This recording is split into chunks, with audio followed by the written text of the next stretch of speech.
right, everybody. Welcome to episode 35 of Eat, Drink, Write, an Urban Fantasy Whiteboard. Today, we're going to talk about how to make the unbelievable believable, which is actually pretty important when you write fantasy or urban fantasy.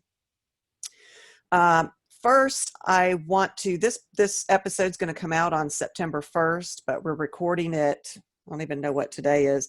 But the Hurricane Thursday, Hurricane Laura has hit the coast, and I know it's devastating. And so we want to send out our sympathies and thoughts to those in path of Hurricane Laura.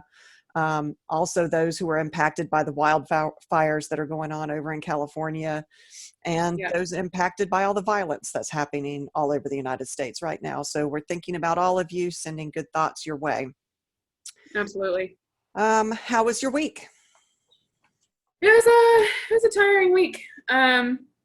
Work was really annoying this week, and had a few issues there, and hopefully they'll be resolved decently soon. So there's that, but that has just been very mentally jarring and taxing. So it's been really annoying. I did work on my Louie and Delaney rewrite. So I did about 1,500 words on that. So it was a decent week for writing, because I typically don't even get to write 500 words in a week. And I've been doing really, really well this month. So pretty excited about that. But otherwise, yes, it's been an average week. Not bad, not great, but typical what it is. So what about yours? Yeah, I've been doing court follow-up because we had that big court week last week. So that's been my focus this week, trying to figure out how to make it work better for September. My mother had, your Nana had knee surgery. And so right. We're going to have to go up to Virginia to help with that. My sister, your aunt, is up there right now, and they've been up there for 2 weeks, but they can't stay longer than Sunday-ish. And so your dad and I are going up to Virginia to help take care of Nana. We're bringing Riley with us, I think. Yeah. So since her school's all digital anyway, she can do that from Virginia just as easily as she could do here. So we're planning for that. I'm trying to get together all the crap that I need to take up there. It's been a long week. I'm very tired this week. I think last week about killed me. Yeah. So what are you eating and drinking? So I'm drinking my typical White Claw, and it's a watermelon. Oh. Which I'm not actually a huge fan of the watermelon. It's good enough. It's decent enough for a White Claw. But I think my favorites are like all the citrus ones, so like lemon and lime and grapefruit, and those are my favorites. So watermelon, White Claw, and then I made a ham, egg, and cheese quesadilla. Oh, yum. Very nice. Yeah. I am drinking a grapefruit bubbly with vodka and a little bit of salt in it, because a salty dog normally you put on the rim, but I made the drink before I remembered to put the salt on the rim. So I'm like, I'm just going to put some salt in there. And so I'm drinking that, and it's actually really good. Who knew adding salt to a drink would be good? But that's what I'm drinking. I add salt to my Bloody Marys all the time. I mean, so to be fair, I do get lowered sodium tomato juice or whatever, so it has less sodium to begin with, so then I just add it back. Okay. And then I already ate my shrimp. You can see the plate left over here. I had shrimp cocktail with the cute little cocktail. There's one lone little shrimp left, but cute little cocktail thing. So, but we were running late tonight, so I got hungry and ate. I guess I should explain the headphones. When I edit the podcast, I'm not super thrilled with the quality of our audio. So, and I know part of it might be the rooms we're in, like this room echoes. So I thought, maybe I should go ahead and order headphones with the microphone built in and see how that sounds. So I'm testing it out this week. Hoping that it sounds better. If it makes no difference, then I won't bother wearing it. I do think it's going to be better when I go outside, because the microphone that I have picks up the cars going down the street and all of that. And this one I think might not. I was going to do it outside today, but it's like really hot and sticky out there. I actually took the computer and set it up, and then I'm like, nope, and turned around and came back in. So this week has been brutal with the humidity. It's been insanely humid. yeah. Yeah, it says that even though it's 90 degrees, it feels like 99 out there. So that's just gross. Yeah, it's gross. I think on Monday I got into work and I was like, it's disgustingly humid out there. I wonder how humid it is. So I looked it up on my app. It was not raining, no rain, and it was 97% humidity. Yummy. Yay, Yeah, Georgia. it was great. Oh, Lord have mercy. I have jokes. Oh, hit me with them. These are really, really bad ones. I couldn't find anything on our topic about making the unbelievable believable. There was just nothing. So I just pulled random magic fantasy type jokes, and they're really Great. dumb. Okay. What is the name of Doctor Strange's cousin who can't do magic? What? Dr. Normal. What? Okay, when you said they were bad. I wasn't kidding. Number 2. What do you call a fairy who doesn't like to bathe? What? Stinkerbell. I kind of like that one. And who granted the fish a wish? Who? The fairy godmother. I love that. That one's great. I love that one. I'll tell that one with my friends. I'm so glad you like that one, because I was like, oh, these are bad. Really bad. The first one made me a bit worried for your second too, but they were solid. Okay, so how to make the unbelievable believable. Since we write urban fantasy mostly, we really have to be able to do this. So, but not just fantasy novels need this. I think any novel has to be believable. I don't care if it's set in the normal day Chicago or whatever. You've got to have believable stuff going on in your books. Right. Yeah. Your grandfather, my dad, has huge issues with zombies. We were all into the Walking Dead thing when I still like it, but when it first came out, it was all the rage, and he's like, I am not watching that. He's a scientist. He's like, that's stupid. That's absolutely impossible. Nobody that's dead would be able to walk around. That is just absolutely ridiculous. I'm not going to watch it. And he still has not watched it to this day. Right. Yeah. I mean, but sure, that's a good point with the Walking Dead one, but and I think you get to this later on, so I won't go too in depth with this point right now, but zombies in 28 Days Later, that type of zombie is based on, a rabies type virus. That I feel like. Yeah. World War Z was also, wasn't it a virus too? I believe so. Yeah. I think so. So I feel like that's one way, you can get around that. Kind of like, oh, zombies, the dead would never walk, but these zombies, however, can. Yeah, I don't know that you can be dead and do it, but I do understand a virus mutating a person or making changes. We'll get to that later. Right. The goal of making the unbelievable believable is to suspend disbelief. You hear that all the time. You've got to have your... Right. So what does that mean exactly? Which is I think it's basically you want to immerse your reader in the world that you created, and you want it to make sense. So not only bring them into your world and have them, imagining what it is that you're describing, but also have it make complete sense as to why it is the way that it is. Yeah, definitely. And one way to do that is by how your characters react.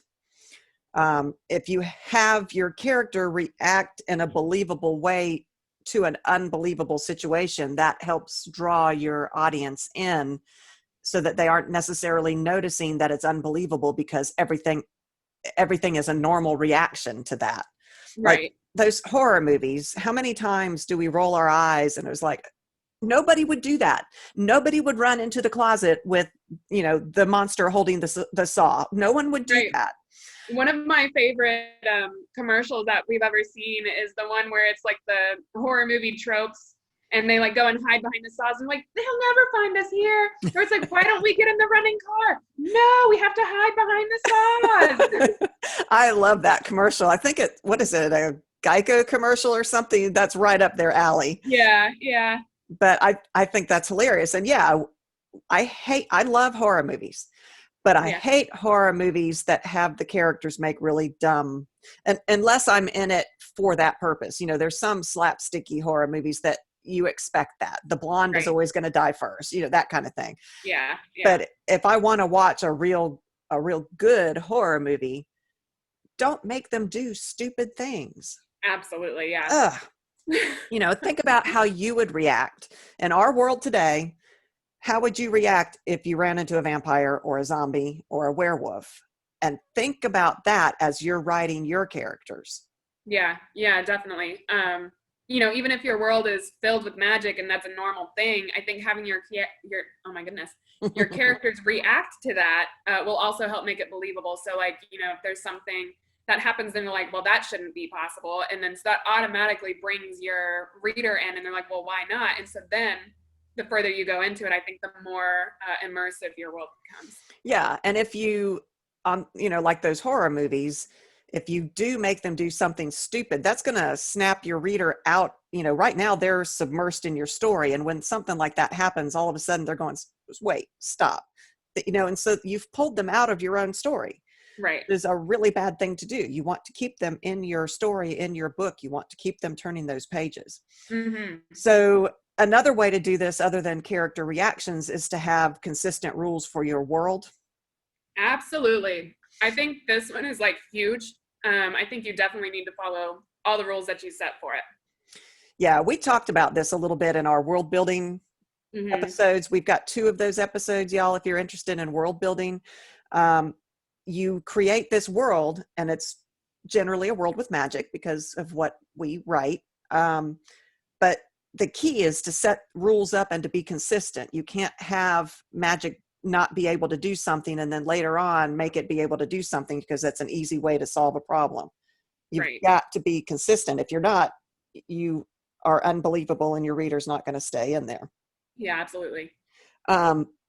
Also, as we talked about before, having your character react within the rules of that world is absolutely necessary. Yeah. If there are vampires, like True Blood, there were vampires, but there were rules to that world in True Blood, and you needed to have those characters react properly within those rules. Yeah. Yeah. If you want it to be in this world that we're in right now, which a lot of urban fantasy is, that's what a lot of urban fantasy is. It's supposed to be this world. You have to have a reason for the unbelievable. So if we're going to have this world and it's going to be zombies, okay, you have to have a reason for that. Right, exactly. Like, you know, the zombie virus that we were talking about before. Yeah. I think a rabies virus would be completely understandable in terms of like why suddenly these zombies exist. And I think it's rather fitting right now that we're talking about it, since we're in the middle of a pandemic. You know, I think a virus would be a very easy way to explain how, you know, the zombies from 28 Days Later happened. Yeah. But also, you know, I don't know that it's necessarily true that you need to have a reason, or at least I guess as far as, so I'm thinking of when magic gets explained in a story, especially in urban fantasy, and they try to explain it using science, it just immediately, it takes me out of the story personally. And I think that's probably because I'm a scientist. Yes. And so I can sit there and go, well, actually proteins are like this, and actually, you know, things go like this, and actually viruses do this, and that kind of thing. So sometimes I actually prefer that magic does not get explained, because that way it's like, oh, I don't even have to worry about it. Like I don't care. That's fair. That's a very fair point. You scientists, y'all are very hard to write for. No, but also I do write urban fantasy and really enjoy the genre, and I don't try to explain things with science. Or if I do, then I say it's something along the lines of science does not understand it yet. So yeah, or just make it general. I mean, and I do like those urban fantasies where it's something that I've read one, I don't remember what it was, where they made the comment, you know, someday this will probably be explained scientifically. But Right. right now, no one knows why it works. You Yeah. know, Yeah. so good point. Make your world really rich. The more that you can submerge your reader into that world, even if it's this world that you even when we write urban fantasy in this world, there's going to be differences, especially if we have magic in it. You've Right. got to make it really rich, like Georgia with the humidity and the way the air feels in your lungs. Riley today, when she was trying to help me set up the computer outside, she's like, I feel like I'm breathing water. And I'm like, well, you are breathing It's water. true. It's the humidity. Yes.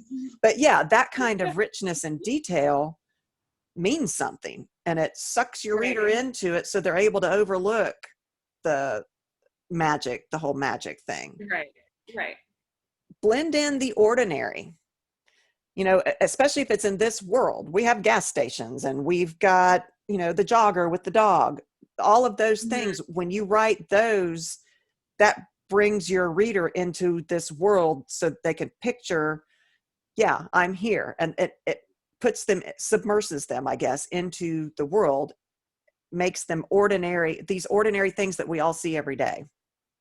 Yeah, I think that's a super good point. I like that a lot. I think because and I think part of why I enjoy writing in the urban fantasy genre is because it allows for familiarity with the work that you're reading. I think being able to look at the troll under the bridge wherever Mercy Thompson lives and being able to go there and visit that and see it is really cool. And that is super immersive because I'm like, hey, I know that exists. I can actually go and see that myself. Therefore, I automatically am like, yeah, this story is real. Like it feels more real to me. Yeah, it's like everybody here in this world knows coffee. We all Yeah. know coffee or tea. One of the things that's really difficult about creating a whole new fantasy world is the foods and all of that, the trees, everything is not something that our readers are familiar with. But it does help when you make them familiar somehow. Like there was one story, I don't remember which, it was a high fantasy, and they had a drink called Kaf, Kaf, Oh, and it was just like coffee. And so as we read that, we're like, oh, we know what that is. That's like coffee. And so it helped us relate, even though it's a totally foreign world that we've never seen before. He wanted that cup of cough or calf or however he called it every right. morning. And we're like, I know that. It probably has caffeine.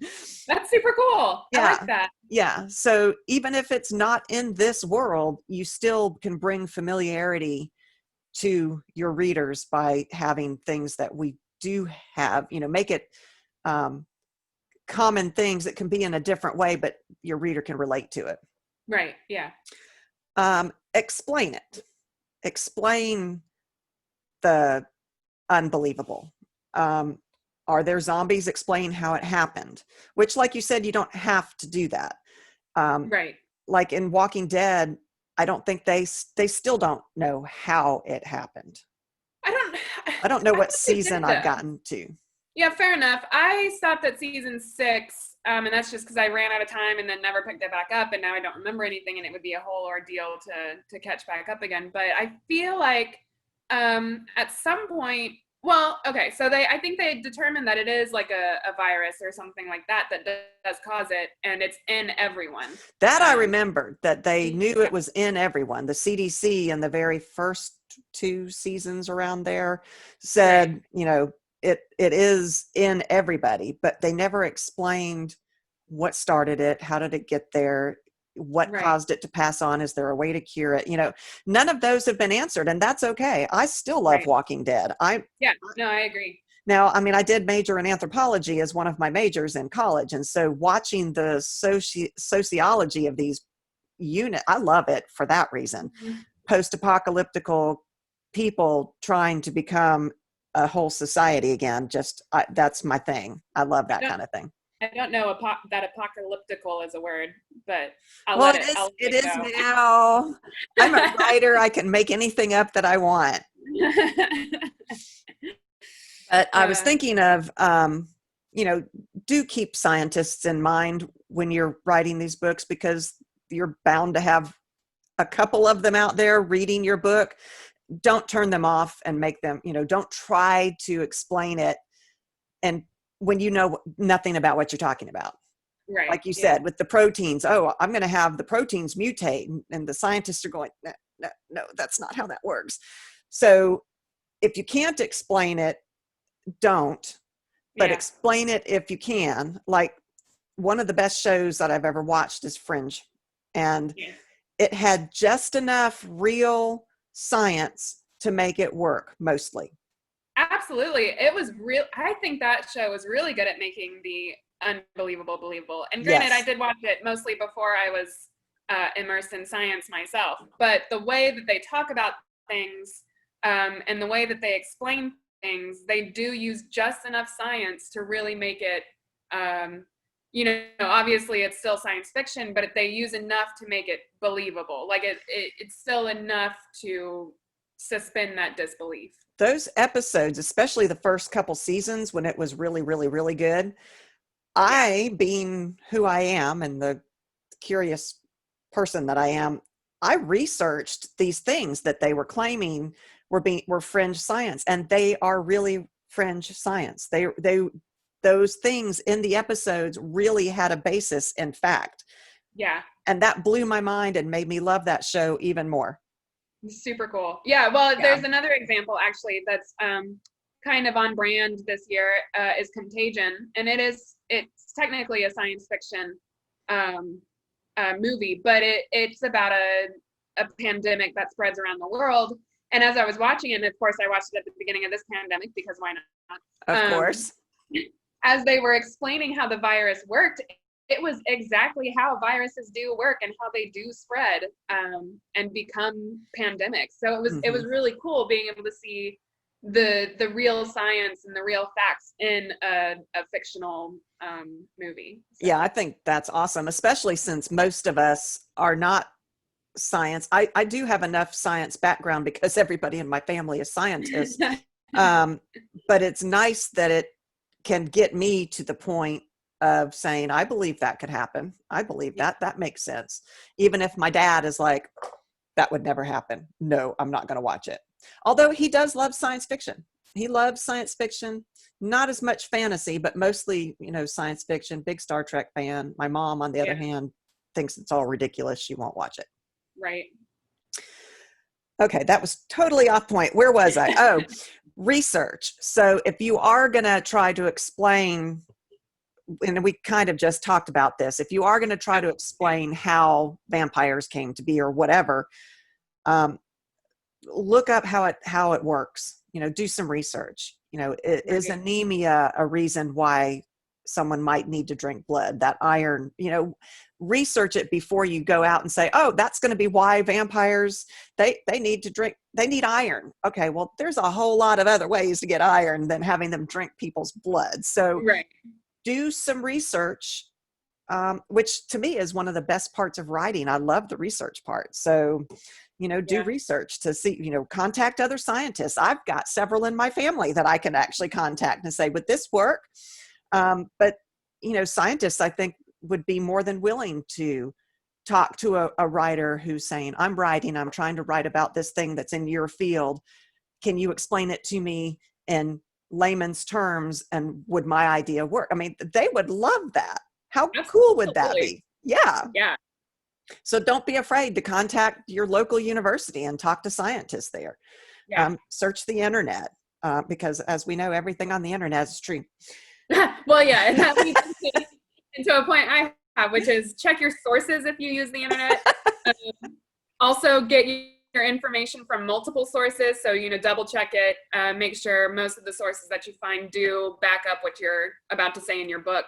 Because otherwise, I guarantee some reader out there will call you out. So, And you may have that anyway. I yeah, am not a scientist. And so if I want vampires, I may be called out, but I just hope that I can make my world so believable that it works within the confines of that world.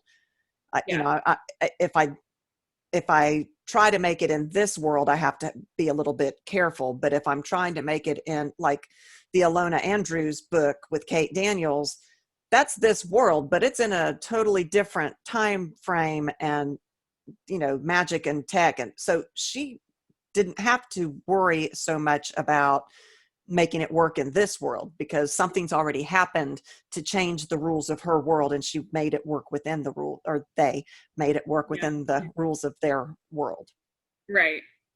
Um, it doesn't necessarily have to be realistic to my father in this world, but it does have to be realistic in your book's world. Yeah, absolutely. And I think that's a super good point. We've said it before, we've been saying it for the past probably billion years.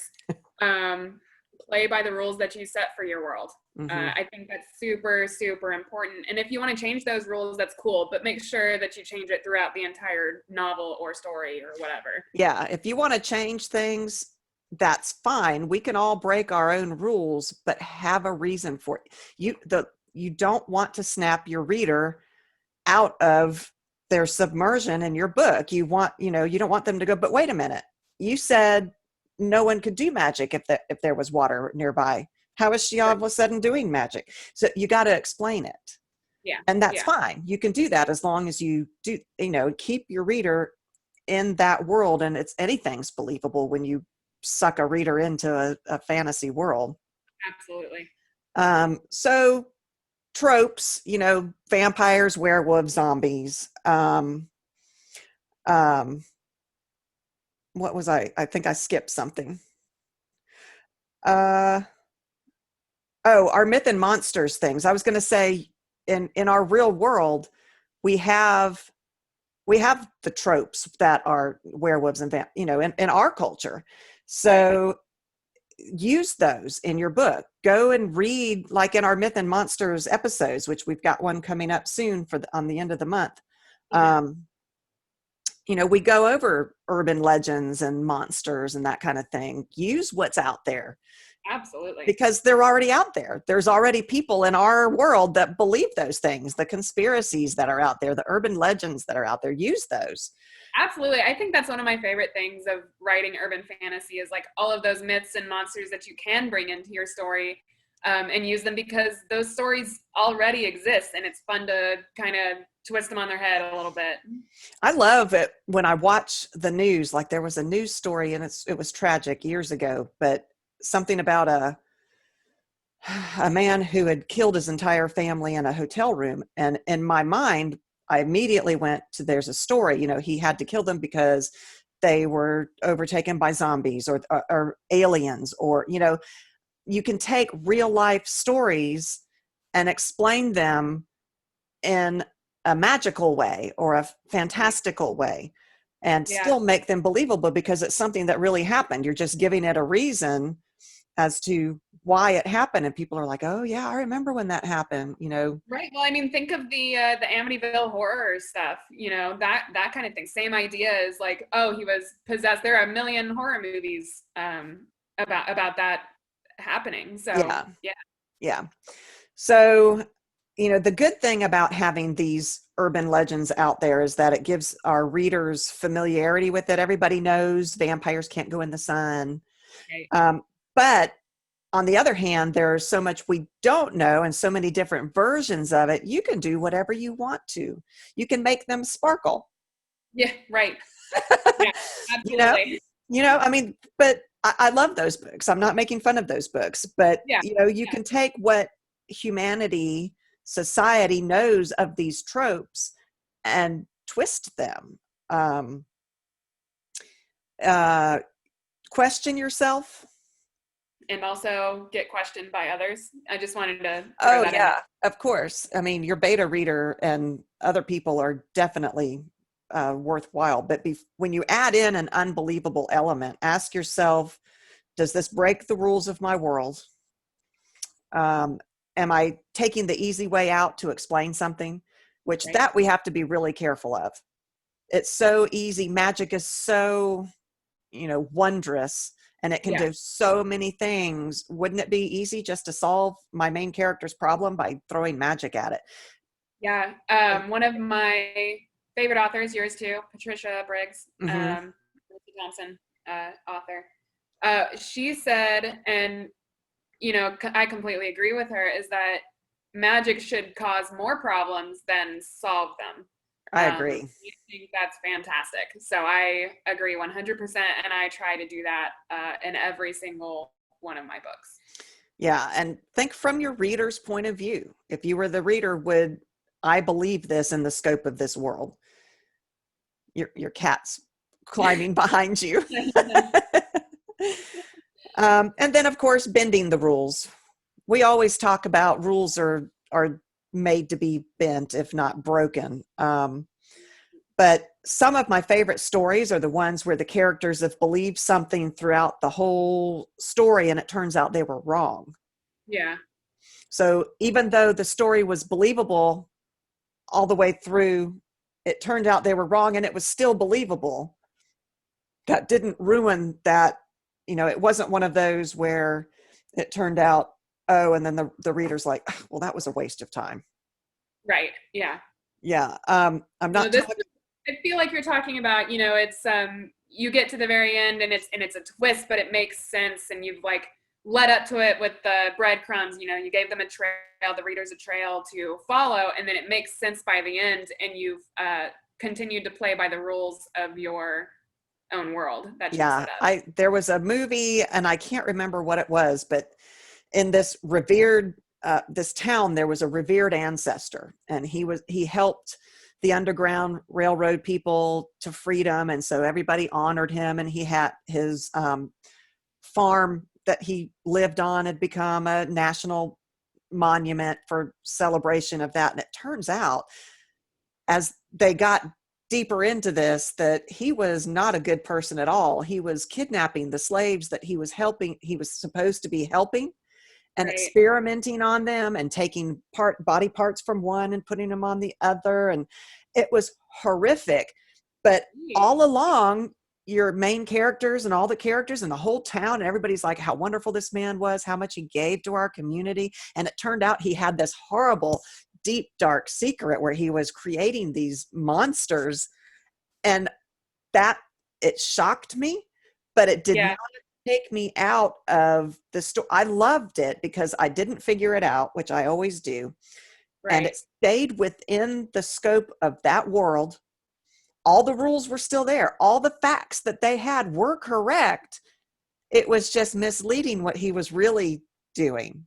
He really Yikes. was, taking these, and some people, some of the slaves he really did let through. It's just some caught his fancy, and he's, I want to put this head on this person. It was bizarre, Yikes. and I absolutely loved it, and it worked. it Yeah. it Yeah. kept me, I stayed within that world. It wasn't this twist ending where we're like, where's the breadcrumbs that was, Right. they were all there. That's awesome. I love it when stories can do that, and especially if it does keep you, like, it does not pull you out of the story when it does it. That's awesome. Yeah, it was fantastic, and it's probably a grade B movie, but to me, I loved it. Your father, he doesn't let me pick the movies very often. So the other night when Sydney was playing WoW because I was too tired, and so we Yeah. roped her into playing with the family, I was watching horror movies that I'm not allowed to watch when everybody else is around because they're so Oh bad. God. That's my favorite thing. But anyway, That's so zombies, for example, how do you make yeah. them believable to your grandfather, my dad? Right. Um, I think The Walking Dead did a great job. I was totally sucked into that world, and it didn't bother me that, how does a person that's dying and decaying walk around and eat people? I mean, I, I was able to get beyond that because of the whole world and the relationships that were going on, the soap operas. You didn't? It's not that I couldn't get past it. I can get past a lot, especially because I enjoy stories. So as long as I'm immersed in the story and you get me there, then that's fine. But if you ask me about the zombies and whether or not they are something that could happen, it's a hell no. Yeah. They lose musculature. They don't have anything to move those bones when they've completely decayed. That's what gets me in terms of dead zombies, like undead zombies. There's no muscle, and as you watch the series, they become more and more decayed and that kind of thing. So it's like some of them really are just basically skeletons walking around, and is literally not possible. Impossible. Yeah. And Right. that's So, grandpa's issue too. right. But, and this is what you were saying before that I was going to come up with later. What about them not being dead per se, but changed by a disease? Like I Am Legend. Yeah. I Oh, Am Legend is such a good movie, and it made it totally believable. It was actually the cure that right. caused this vampirism or zombieism, or because it was Right. Like a kind of mix. They were both. monsters. Yeah. Yeah. um but today we've got the pandemic in the world, and so we're all thinking in terms of diseases and these cures that they're fast tracking, and that's so scary. I Yeah. mean, I'm not a scientist, but maybe they are safe. But I can just, I remember I Am Legend, and I remember that cure created all of these creatures, and I don't want that to happen. Oh Uh, no, I don't think I would. I do not trust the vaccines that are coming out of Russia specifically. yeah, But yeah, yeah, for exactly that reason. I mean, not because it'll turn you into a zombie, but because they will have consequences. yeah, Um, and in I Am Legend, it just so happened that you became a monster. So yeah. So in diseases could be a reason for explaining these creatures in your story, yeah, um, or the cure for the virus or whatever. right, yeah. The book The Relic, I and haven't read that. oh my God, it's actually a movie too, but I read the book, and the book is spectacular. The movie was okay too, but the book is spectacular. Yeah, There was something, the scientist in that one was studying cultures over in the Amazon forest or somewhere, the rainforest somewhere.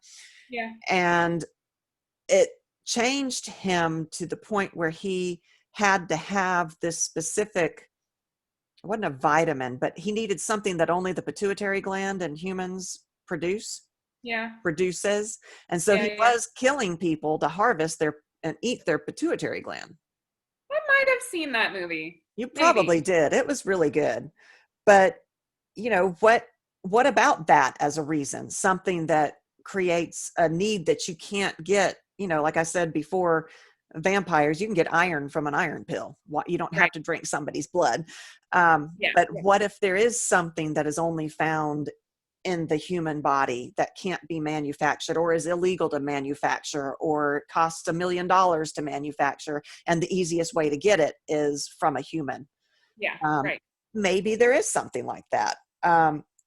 There are those ants that get the virus, and I think Courtney told me about it, where it makes them climb up to the tippy top of trees so that I don't know what happens, they So explode or something. And yeah, so that fun little science aside here. Yeah, so that's not actually a virus, it's a fungus. And they get oh, infected by this fungus, and this fungus makes them want to climb up to somewhere very high. And so they march themselves up to the top of a plant, and then this fungus does release spores. And so it allows that fungus to procreate and spread and infect more ants and that kind of thing. I So mean, and yeah, that's a real thing yeah. in our world. That is a real thing. Oh yeah, And there was a Fringe episode that used that concept. Remember when Peter got infected and they were in the law building, and yes, it yeah, changed his behavior because whatever it was, I think it might have been a virus in that particular show, yeah, right. but they based it on those things that really happen. The ants that do that blows my mind. Yeah, no, Because it's crazy. It's really insane, and that actually reminds me of this video game that I play called Last of Us, hugely popular. But it's basically a zombie video game, but I'm pretty sure the virus is fungus based. I don't remember. I haven't played the first one in a really long time, and I just played the second one. But I'm pretty sure it's a fungus based virus, and it covers the zombies and this weird fungus shell type thing, and they want to attack people. Is the whole thing? So yeah, I mean, and like you said before, rabies makes yeah, animals attack other animals. yeah, So I mean, it's not unbelievable. yeah. um did you see The Girl with All the Gifts? I think I did, but I think I watched it with you guys, and it's been a hot second. I think it was Netflix. It might have been Amazon. It's one I of think it was those two. on. Yeah. Um, Amazing, and it was a very interesting concept on the changes. I don't think it was spores. I think so. It might have been a fungus, and it affected the children. And but watch that, the girl with all the gifts. That's a way to make the unbelievable believable as well. They did a really good job of that. Um, so vampires, what is the scientific reason for drinking blood? You can get iron pills. So what is it that causes, and you can come up with a reason. You can make it believable within the scope of your world. Yeah, yeah, absolutely. I think that's super important. And as we mentioned before, and we talked about it a little bit, our myth and monsters are based on legends that we actually go and research, and are based in this world. And so using that can also, like we said, make it more believable. Yeah, I agree. Yeah. That's all I've got. I mean, we could talk about all of the different tropes, werewolves, and how to make those believable. I suppose we could probably do many episodes on those. How do you make a werewolf believable, and how do you make a leprechaun believable, and how do you? Yeah, absolutely. I think we could. I think that would be a lot of good fodder for our podcast. I think so too. I do have an interview question, unless you were about to say something else. Nope. All right. How do you go about your editing process? Oh Lord, not very well. Yeah. I'm trying new ways. We did an episode on how to edit, and I'm trying to use some of those ways in my own work. Like, my problem is I get bogged down. I get overwhelmed by the scope of what I'm trying to edit. And one of our tips when we did that episode was to break it down. Yeah. Go through it and look for passive tense. Go through it and look for description. Go through it. And that's what I'm trying to start to do, because I get overwhelmed, and then I'm like, I'm done. I'm sick of it. I'm not going to edit it. So I have to break it down into its pieces. Yeah, fair enough. You also do this thing though, where, you basically edit as you write. Oh, I do. You're right. You're right. But a first draft is still a first draft. But you're right. I do a scene or a chapter, and I write it and rewrite it and rewrite it and rewrite it, adding in the depth, adding in all of that before I move on to the next scene. You're right. And I know that's kind of weird. I don't know that a lot of people, but you think people do that. I bet a lot of people do. And I bet, I bet a lot of people do. And a lot of people say not to do that. And I disagree. I think whatever works for you works for you. Mm-hmm. But yeah, I think a lot of people do that. I know I read a quote by Karen Marie Moaning, and she said, she has scenes where she'll just go back and rewrite it and rewrite it and rewrite it and rewrite it until it just feels right. Yeah. And I don't know if she does that, as she's writing the book, or if she goes back and does that. But I myself have issues where it's like, if I feel like something is not right with a scene, I really can't move forward. I have a lot of issues with that. And then I just cut the entire thing out is usually how I go about it. So yeah. I mean, there is something to be said for getting, and I've done this too, where I know what needs to happen in this chapter. And so I'm pushing forward, just getting from point A to point B. Right. And I make it happen, but then I'm not satisfied. I can't move on yet. I have to go back and then work in all the details that get to that point. But there are times when I write strictly to go from A to B, because I've got to get to that point. And I need to somehow make it. And then once I've figured out, okay, I've made it, then I go back and go, okay, let's add all the richness and detail and all that before I move on to the next chapter. Yeah. Yeah. Which I think is a valid way to do things. I don't see any problem with that. It works for me. Mine, which is, I rewrite things a lot. Although, with Mac, I did not rewrite that one. That's true. It was not rewritten. Did you rewrite as you went? I'm trying to think if I did or not. And I think I went back and every time I drop it and want to get back into it, I reread it, and I think I change things as I reread it. Yeah. So yeah, I guess I do go back and like change things as I'm writing, or at least with that one I did, and I think I do that with every book, because even Louie and Delaney, you said sounded good by the time that you read it. So I can't hear you. Well, it seems like my mother lost her audio, or at least her mic. She might be able to hear me. She's making a lot of faces. So, nope. Yes, she can hear me. I can tell that much, but I cannot hear her, and that means you guys probably cannot either. So, unfortunate. I guess I got your answer out of you for your interview question, so I can do the outro. Pretty much anything that you guys would need in order to find information on us is on our website, which is eatdrinkwritepodcast.com. And we've got links there for all of our social media. We're on Twitter, we're on Instagram, Facebook, all of that good stuff. We have a Patreon, so go ahead and help us out there if you're so inclined. Patreon/EDW podcast. We're super thankful for anybody who's willing to help us out. We really enjoy this podcast. We really enjoy talking to you guys, and obviously we enjoy talking to each other. So thank you guys very much, and thanks for listening. Thank you. Can you hear me? No. Yes, I can now. Okay. I don't know what I did. I'm probably not going to use this until, I have to edit it and see if it worked. But thanks you guys. Thank you guys for listening to us, and we'll see you next time. Oh, I have to say, this comes out on Taylor's birthday, so happy birthday, Taylor. It does. Thank you very much. All right. Bye.